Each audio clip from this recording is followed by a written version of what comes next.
Bersatu nafi, perang proksi berlaku antara Hamzah dan Azmi. Rombakan dalaman PKR didakwa beri peluang Menteri fokus urusan kerajaan. Syahrizan sifatkan kenyataan Zaid Ibrahim berkait RUU Mufti tidak tepat. Johor tukar hujung minggu kepada Sabtu Ahad mulai 1 Januari 2025. Datuk Seri Anwar kesal isu wang kerajaan yang dicuri dijadikan modal politik. Bekas ahli parlimen DAP bantah cara PMX perkasa bahasa Melayu.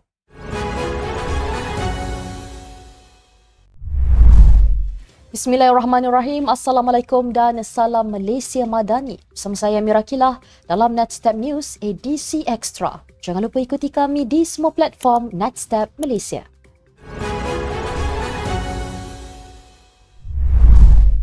Seorang pemimpin bersatu tegaskan tidak ada peperangan proksi antara Hamzah Zainuddin dan Azmin Ali.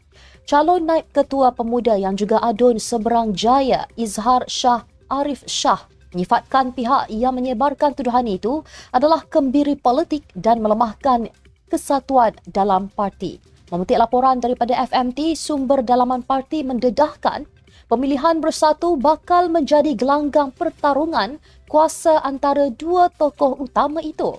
Sumber mendedahkan kedua-dua pemimpin itu yang berasal daripada UMNO dan PKR menyasarkan untuk meletakkan proksi atau orang kanan mereka memegang jawatan penting termasuk majlis pimpinan tertinggi dan sayap parti itu. Bagaimanapun, Izhar menegaskan pemilihan kali ini bukan mengenai perpecahan atau pertembungan antara mana-mana individu, sebaliknya ia adalah proses demokrasi untuk ahli bersatu memilih kepimpinan terbaik. Sumbangan itu beliau menyeru semua pihak menolak dakwah yang tidak bertanggungjawab dan bersama bergerak ke hadapan untuk memperkukuhkan bersatu di segenap peringkat. Naib Presiden PKR Chang Lih Kang menjelaskan rombakan jawatan kuasa Parti Keadilan Rakyat PKR Perak dalam Majlis Pimpinan Negeri MPN bagi jawatan pengerusi September lalu bukan atas faktor perselisihan dalam parti. Difahamkan ia adalah proses biasa dan selari dengan saranan kepimpinan parti untuk tidak meletakkan seorang menteri sebagai pengerusi MPN negeri. Katanya bagi pemilihan MPN ianya berbeza daripada parti lain kerana lantikannya dilakukan Presiden. Tambahnya, untuk memberi fokus lebih tinggi kepada urusan kerajaan, parti mengambil keputusan supaya barisan menteri tidak lagi memegang jawatan pengerusi negeri. Sebelum ini, Lih Kang yang juga Menteri Sains, Teknologi dan Inovasi menyandang jawatan sebagai pengerusi PKR Perak sejak 2022. Mengulas lanjut, Lih Kang yakin barisan kepimpinan baharu memberi kelebihan kepada parti untuk memastikan gerak kerja berjalan lancar di pelbagai peringkat. Dakwaan bekas Menteri Undang-Undang Zaid Ibrahim berkaitan rang Undang-Undang RUU Mufti Wilayah Persekutuan 2024 tidak benar. Ahli Parlimen Bangi Syahrizan Johan menerusi catatannya di laman sosial menolak kenyataan bahawa RUU tersebut akan menyebabkan fatwa yang dikeluarkan terpakai di seluruh negara. Sebaliknya, beliau menjelaskan bahawa peruntukan serupa sudah ada di peringkat negeri dan RUU tersebut hanya terpakai di wilayah persekutuan. Terdahulu, Zaid membantah RUU tersebut dengan mendakwa ia adalah contoh jelas pentadbiran autoritarian di bawah kerajaan madani. Zaid memberi amaran bahawa sebaik sahaja RUU itu diluluskan, ia akan membolehkan mufti menggunakan pengaruh besar di peringkat persekutuan.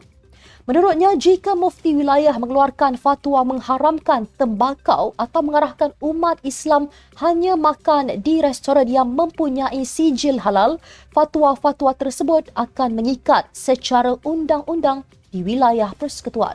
Kemudian Syahrizan memberi maklum balas bahawa Zaid mungkin tidak mengetahui mengenai Akta 559 yang berkaitan kesalahan terhadap perintah mufti yang dikeluarkan melalui fatwa di wilayah persekutuan.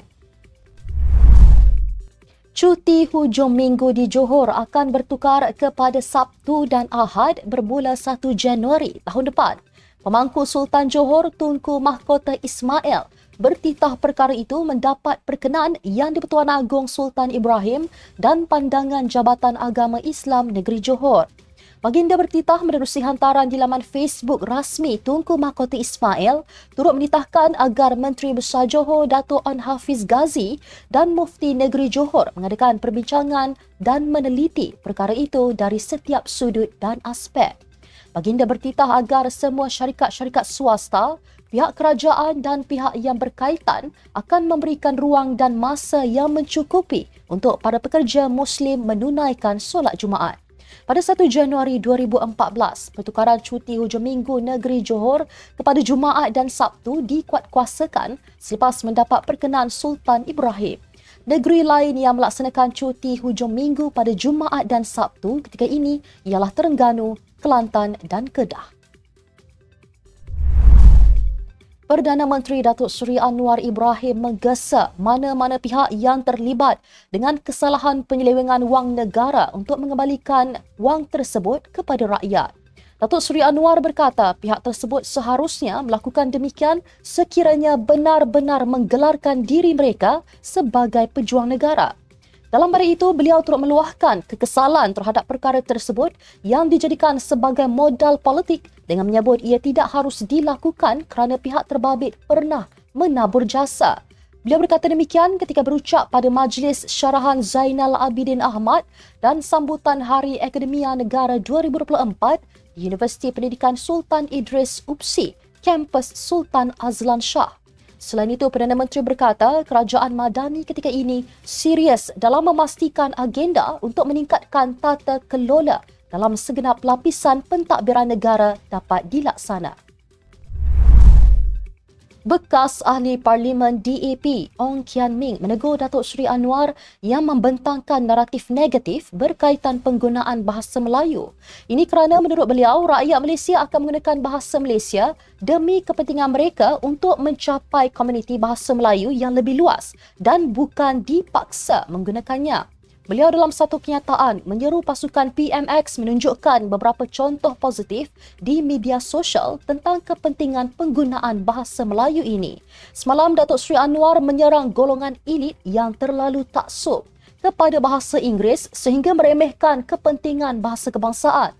Beliau mendakwa golongan elit tersebut telah dicabut akar tradisinya terhadap bahasa sendiri. Mengulas lanjut, pemimpin DAP itu tetap menyatakan sokongannya kepada bahasa kebangsaan. Tetapi beliau percaya Datuk Seri Anwar tidak bermaksud untuk menyelar rakyat Malaysia yang bukan sebahagian daripada golongan elit, tetapi kepada golongan yang kerap menggunakan bahasa asing di tempat kerja. Justru Ong berpendapat mereka yang menggunakan bahasa Inggeris dalam pelbagai kehidupan harian mereka mungkin berbuat demikian atas sebab-sebab lain dan bukan kerana mereka memperkecilkan penggunaan BM dalam tetapan rasmi. Sekian untuk edisi Ekstra hari ini. Ikuti perkembangan semasa isu-isu panas politik Malaysia setiap hari hanya di Netstep News. Jangan lupa untuk follow Facebook Netstep Malaysia dan subscribe YouTube Netstep TV. Netstep Malaysia bersama melangkah dengan yakin. Saya Mirakila, Assalamualaikum dan salam sejahtera.